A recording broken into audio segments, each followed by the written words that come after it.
Vous écoutez la chaîne 2, il est 12 heures. Il est effectivement 12 heures en direct de la chaîne 2, 95.2. Infocité, le journal de l'info de proximité sur la 95.2. Au sommaire de cette édition, les hommes et les femmes de médias du Mali à l'école du journalisme économique et la monétique.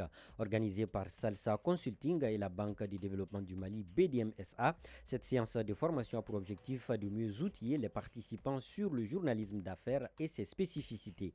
Mariam Daou nous fera le point en cours d'édition. Situé au cœur de la capitale de l'or blanc, le centre Senoufo d'Issikasso est une structure de sauvegarde, d'apprentissage et de vulgarisation de la culture Senoufo. Créé en 2004, le centre participe aussi à la promotion de toutes les cultures de la région avec un accent particulier sur l'exposition et la recherche. Visite guidée au centre Senoufo d'Issikasso, ça sera dans ce journal.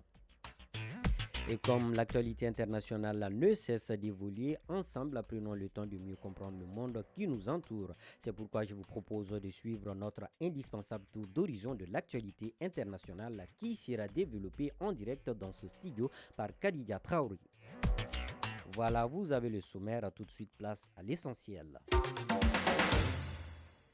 Jeudi 17 juillet 2025, mesdames et messieurs, bonjour à toutes et à tous et soyez les bienvenus dans cette édition présentée par Omar Sissoko et mise en onde par Penda Dao.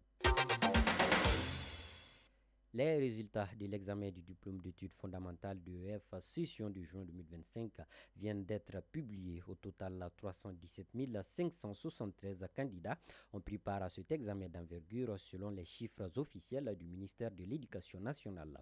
Pour aller plus loin dans le sujet, nous sommes en direct avec Seydou Kamara, directeur de l'école Tata. Bonjour, monsieur le directeur, et comment vous allez? Bonjour, je vais très bien. Alors, monsieur le directeur, dites-nous, nous venons de publier les résultats définitifs du DF. Quel est le taux d'admission?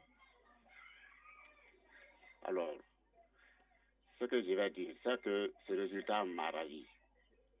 Ok. Allô? Oui, je vous entends, allez-y. Ce résultat m'a ravi. Oui. D'autant plus que les plus méritants ont passé. Oui. Voilà. D'accord. Est-ce que, selon vous, l'école malienne va rester dans la même lancée de rigueur quant à la bonne organisation des examens? Moi, je trouve qu'il faut que nous soyons dans la même rigueur.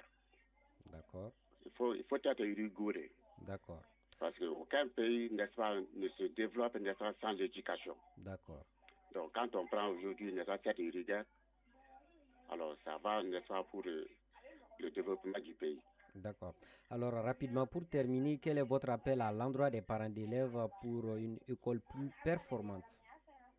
Ce que je voudrais dire, c'est qu'il faut que les parents d'élèves également soient alors ravis de ce résultat d'abord. D'accord. Et que chacun de nous, comme parents d'élèves, doit s'engager pour suivre ses enfants afin d'avoir un résultat favorable. Okay. Quand vous laissez les enfants vaguer dans la rue comme ça, sans les suivre à la maison, ça joue sur le résultat. D'accord. Donc quand chacun de nous, n'est-ce pas, suit ses enfants à la maison, je crois que ça ira. L'enseignant ne peut pas faire tout. Le rôle de l'enseignant, c'est dans la classe seulement. C'est à la maison que le parent, n'est-ce pas, doit suivre l'enfant, n'est-ce pas, pour qu'il apprenne ses leçons et faire ses exercices régulièrement pour un bon résultat. D'accord. Oui. D'accord, merci monsieur le directeur pour votre intervention. C'est ça, merci beaucoup. Ils sont au nombre d'une vingtaine de professionnels des médias à prendre part à la formation sur le journalisme économique et la monétique, organisée par Salsa Consulting en partenariat avec la Banque de développement du Mali, BDMSA. Cette initiative a pour objectif de former les professionnels des médias au journalisme économique et la monétique, afin qu'ils puissent assurer la couverture totale et efficace de l'actualité économique et financière au Mali. Selon les formateurs, la maîtrise des données financières par les journalistes facilitera le traitement des informations économiques, ce qui permettra par extension une large diffusion et compréhension auprès du grand public. Mariam Dao. Le journalisme économique, aussi appelé journalisme d'affaires ou financier, se consacre à la couverture de l'actualité économique et financière, un domaine très peu développé au Mali. Et pour inverser la tendance, Salsa Consulting, appuyé par la Banque de développement malienne BDM-SA, forme une vingtaine de journalistes sur le module. Salif Sanogo, formateur. On cherche à ce que les journalistes qui participent puissent avoir une fluidité, puissent d'abord comprendre les concepts économiques. Quand on parle de croissance économique, c'est quoi réellement? Quand on parle par exemple de produit intérieur brut, c'est quoi? Une fois qu'ils auront compris, ils seront à même de pouvoir mieux expliquer aux populations et les populations comprendront tous les enjeux économiques parce qu'aujourd'hui, c'est l'information économique qui domine le monde. Tant qu'on n'est pas au niveau de ces informations économiques, on est en retard. Emma Fifamen Mounaho du groupe Renouveau et Awama Kamara de ORTM, deux dames de médias, attendent beaucoup de cette formation. D'abord, j'aimerais comprendre ce que c'est que l'économie, et surtout savoir traiter les sujets sur l'économie, l'influence de la monnaie sur le fonctionnement de l'économie, l'inflation, le taux d'intérêt, même le chômage. Ensuite, comment expliquer aux citoyens que c'est normal que la banque coupe les frais de tenue de compte, car certains refusent de partir à la banque pour cette raison. Parce que quand on part sur le terrain et que le reportage porte sur un sujet d'économie, il est vraiment difficile pour nous de traiter ce sujet car nous ne sommes pas du domaine. Si je suis encore novice, je n'ai pas assez d'expérience dessus. Peut-être que 2 jours, c'est juste pour me permettre d'être un peu dans le bain. Peut-être qu'il y aura d'autres formations, bien sûr. Et connaissant les formateurs, je sais que si ça donne, la mayonnaise prend.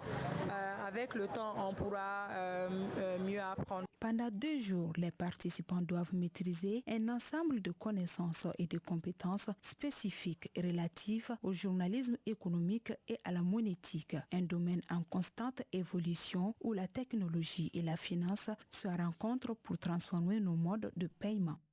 Oui, grand merci à Salsa Consulting et à la BDM-SA pour cette belle initiative. Sur un tout autre plan, ces temps de pluie, le marché des parapluies, des essuie-glaces et des imperméables est en plein essor. En effet, pour rester étanche dans la circulation ou tout simplement faire face à la précipitation, vous êtes nombreux à vous équiper de ces accessoires indispensables en saison pluvieuse. Une situation qui fait le bonheur des vendeurs qui reconnaissent par ailleurs une augmentation des prix hivernage oblige. Les clients ont donc l'embarras du choix quant au modèle, au prix et aux couleurs. Tanavet Sankari. Pendant l'hivernage, plusieurs accessoires sont essentiels pour se protéger et protéger ses biens. Parmi les plus importants, on trouve les parapluies, les imperméables et les essuie-glaces. Bourama Diarra est un étudiant en master. Nous l'avons aperçu en ville en train de changer son essuie-glace. Ça laisse des traces sur ma vitre. Avant, ce n'était pas trop de nécessité. Maintenant, c'est nécessaire parce qu'on est en hivernage. Tout comme Bourama, bon nombre de personnes font recours aux imperméables ou parapluies selon les besoins. Bourama Fane, conducteur de mototaxi. Les imperméables sont essentiels pour se protéger de la pluie et du vent. La plupart du temps, j'achète 2 imperméables. J'utilise l'un et l'autre c'est pour mes clientes. Kadja Diarra, vendeuse de fruits. Lorsque la pluie est trop abondante, les fruits peuvent pourrir. C'est pourquoi j'utilise les parapluies. Issa Tessuge, conducteur de mototaxi. L'humidité et le froid peuvent affaiblir le corps et augmenter les risques de maladies. Un imperméable aide à prévenir ces problèmes. En plus, il protège le téléphone et votre argent. L'utilisation de ces accessoires demeure donc une nécessité, sinon une obligation pendant l'hivernage. Toute chose qui profite bien aux vendeurs. Abdoulaye Maïga, vendeur d'essuie-glace. Nous vendons les essuie-glaces durant toute l'année, mais il y a plus de demandes pendant l'hivernage, car c'est difficile de conduire sous la pluie sans essuie-glaces. Certains sont de bonne qualité, mais d'autres non. La plupart des clients achètent les locaux. Au contraire, certains dénotent qu'actuellement le marché est lent. Mohamed Kanté, vendeur d'imperméables et de parapluies. Ceux qui sont malins, donc ils achètent avant l'hivernage. Pendant l'hivernage, c'est normal que les prix augmentent. Les prix souvent, ça dépend dépend de la qualité ainsi que la taille aussi. Pratiquement, ceux qui sont en jaune chez moi ici, donc je dirais que ça, c'est de bonne qualité. Ceux qui sont un peu chers par rapport aux autres qualités. Le prix en gros, ça c'est à 6 000 francs et les prix détaillés sont à 7 000, 7 500. Et l'autre qualité, ça c'est à 3 250 par en gros. Par détail, on peut vendre ça à 3 000, 3 750. Le prix du parapluie, souvent le prix en gros, ça c'est à 2 750 francs. Les prix détaillés sont à 3 000, 3 500 aussi. Avant l'hivernage, souvent on peut même trouver ça à 2 250, 2 500. En définitive, ces accessoires jouent un rôle clé dans la protection contre les intempéries. Pour vaguer librement à ses occupations, la population s'en procure. Oui, en plus de ces accessoires, il est aussi nécessaire de bien s'armer de patience, d'indulgence et de prudence dans la circulation en ces temps de pluie. À présent, la page internationale de cette édition et c'est juste après ça. À présent, le tour d'horizon de l'actualité internationale. Pour le développement de cette page internationale, j'ai le plaisir de recevoir en direct dans ce studio Khadija Traoré. Bonjour Khadija, comment vous allez? Bonjour Omar, je vais bien et toi? Ça va aussi, alhamdulillah. Alors Khadija, au Sénégal, la fin de la présence permanente de l'armée française. La France mettra fin ce jeudi sa présence militaire permanente au Sénégal. Après plus de 6 décennies de présence militaire française continue, la dernière base des éléments français au Sénégal sera officiellement remise aujourd'hui à l'armée sénégalaise. Le camp Gueye, situé à Dakar, est la plus vaste des 6 emprises que l'armée française avait encore dans la capitale sénégalaise avec 5 hectares. Au Tchad, Ndolimbaye Njezada est toujours empêché de quitter le territoire tchadien. Le secrétaire général du parti Les Transformateurs, dont le président Succès Masra, est en détention préventive depuis plus de 2 mois. S'est vu confisquer ses passeports tchadiens et américains ce lundi alors qu'il prenait un avion pour se rendre aux États-Unis. Pour des proches du secrétaire général des Transformateurs, il s'agit d'une intolérance prise d'otage d'un citoyen américain. Au Cameroun, la candidature de l'opposant Maurice Kamto, toujours menacée d'invalidation. Cette dernière a été avancée ce mercredi par Paul Antanganji, le ministre de l'administration territoriale, lors de l'ouverture des travaux de la conférence des 10 gouverneurs de région que compte le pays. Maurice Kamto, pour sa part, a annoncé dans la même journée le dépôt de son dossier de candidature pour ce vendredi. En Tanzanie, le leader de l'opposition Tundu Lissu est toujours en prison pour trahison depuis avril 2025. Cette semaine, son audience a été une nouvelle fois ajournée à 3 mois de l'élection présidentielle, empêchant le début de tout procès. Une situation qui fait réagir jusqu'en Europe, où un député européen n'a pas hésité à pointer du doigt le manque de réaction diplomatique de la communauté internationale. Omar, c'est tout. Merci Khadija pour ce tour d'horizon complet. Nous allons bien évidemment continuer à suivre ensemble l'actualité internationale afin de fournir à nos auditeurs une information de qualité. À peine de retour dans l'actualité nationale, je vous propose un autre voyage, cette fois-ci à l'intérieur du Mali, précisément dans la région de Sikasso, pour aller à la découverte du centre Senufo de Sikasso. Créé en 2004 par un missionnaire italien, le centre se veut une vitrine pour la reconnaissance et la promotion de la culture du peuple Senufo et celle des autres groupes ethniques présents dans la région. Son activité principale est basée sur la recherche et la compréhension du monde Senufo et sa culture à travers une approche inclusive. À la découverte du centre Senufo de Sikasso, c'est un dossier signé Habiba Traoré. Installé au cœur de la ville de Sikasso, le centre Senufo est à la fois un lieu d'ancrage identitaire et une plateforme de transmission dynamique. Loin de se limiter à la seule communauté Senufo, ce centre accueille toutes les expressions ethniques de la région et du pays. Sanogo Safiatou est communicatrice du centre Senufo de Sikasso. Le centre culturel Senufo de Sikasso est un centre de recherche pour la sauvegarde et la promotion de la culture Senufo en particulier et des cultures autochtones en général. Donc il a été créé en 2004 mais inauguré officiellement en 2005 par le père Emilio Escudero, donc qui était un missionnaire d'Afrique, œuvre également à la rencontre et au dialogue avec les différentes expressions confessionnelles et l'univers culturel Senufo. Donc nous avons une collection muséale répartie dans 5 salles, 2 salles d'exposition permanentes et 3 salles de réserve. Au sein du centre, les activités sont multiples. Sanogo Safiatou. La recherche, c'est l'activité principale du centre. Nous sommes en contact permanent avec tenants de la religion traditionnelle dans les villages, les trésors humains vivants. Nous avons une bibliothèque, des enregistrements audiovisuels relatifs à la vie du peuple sénoufo et des photos. Le centre accueille également un public très varié, des élèves, des étrangers, des passionnés de la culture. Le centre mise sur une approche traditionnelle moderne où les savoirs anciens rencontrent les outils d'aujourd'hui. Père Bruno, directeur du centre Sénoufo de Sikasso. Le musée est une entité entre autres activités du centre et le musée fait partie des résultats de ces recherches. Donc quand nous partons au village, nous faisons une correction des informations mais aussi des objets culturels. Tout ce qui peut être porteur de sens aujourd'hui mais aussi demain. Le musée, qui fait partie intégrante du centre, expose des pièces issues de plusieurs groupes culturels. Une diversité qui renforce son caractère national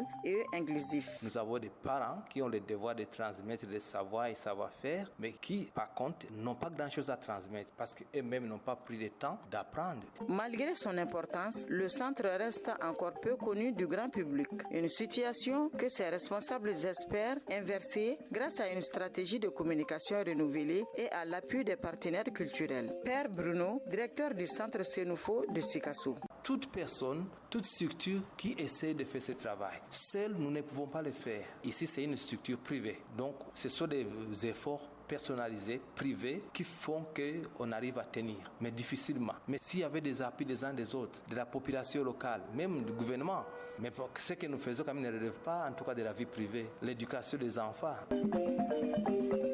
Mais pour certains visiteurs, le centre est un lieu de détente et aussi un grand retour à la source. Dramé Tenimba, visiteuse venant du Sénégal.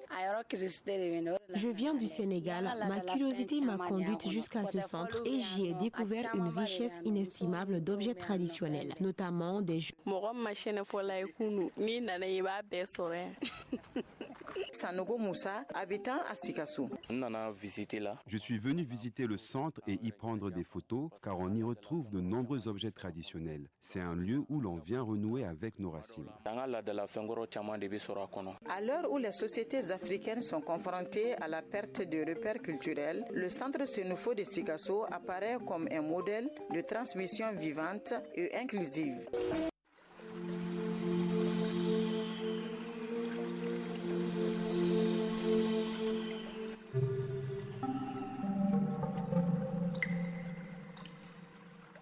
Vous l'aurez compris, à présent, la couleur du temps avant de boucler définitivement cette édition.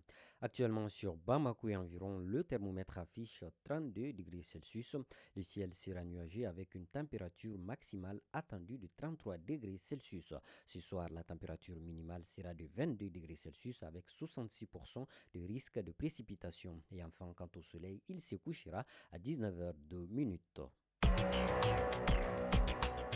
Point final à cette édition présentée par Omar Sissoko et mise en onde par Penda Dao, mise en ligne Badji Touré, réalisation Assitan Diakité, Fatoumata Togola, coordination éditoriale Seydou Traoré, Defajara. Un rappel des grandes lignes de cette édition avant de nous quitter. Formation des professionnels des médias sur le journalisme économique et la monétique, une initiative signée Salsa Consulting et la BDMSA à la découverte du centre Sénoufo de Sikasso. Restez à l'écoute tout de suite, vous pourrez suivre le journal des sports avec Hawa Kamisugo et toute son équipe. Merci de votre constante fidélité. Qu'Allah bénisse le Mali.